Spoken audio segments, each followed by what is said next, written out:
سلام، روزتون بخیر. برنامه امروز در مورد اصلاح عیوب انکساری بود. حالا به تفصیل من توی برنامه قبل و این برنامه براتون توضیح دادم که چه روش‌هایی برای اصلاح عیوب انکساری وجود داره.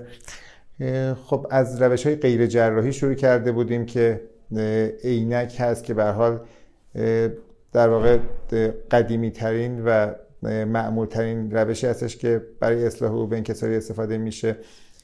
باش میتونید شما عیب انکساری دوربینی، نزدیکبینی، آستیگماتیسم رو اصلاح بکنید. روش دیگه استفاده از لنزهای تماسی هستش، لنزهایی که شما یک تایمی روی قرنیه‌تون میذارید تا وقتی که روی قرنیه‌تون هست شما دارید میبینید و بعد فرض کنید که قبل از خواب یا بعد از چند ساعت باید از روی چشمتون برداریم.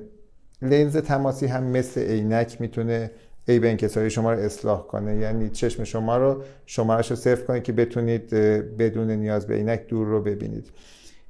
روش های دیگه اصلاح عیب انکساری روش هایی هستش که با جراحی صورت میگیره.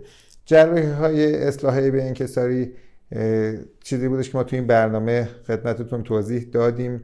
در گذشته عمل جراحی بودش که حالا لیزیک بود که الان هم خیلی وقتا این عمل جراحی که ما امروز انجام میدیم به نام لیزیک شناخته میشه.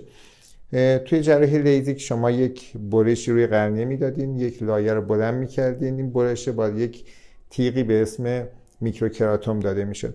یک لایه رو بلند میکردید، با لیزر اصلاح عیب انکساری رو انجام میدادید و اون لایه رو میداشتید سر جاش. در واقع این لیزر کاری رو برای ما میکنه که شما مثلا یک شیشه عینک دارید، اون شیشه عینک باید تراشیده بشه تا روی قرنیه‌تون، روی چشم شما، جلوی چشم شما قرار بگیره تا بخواید عینک نذارید.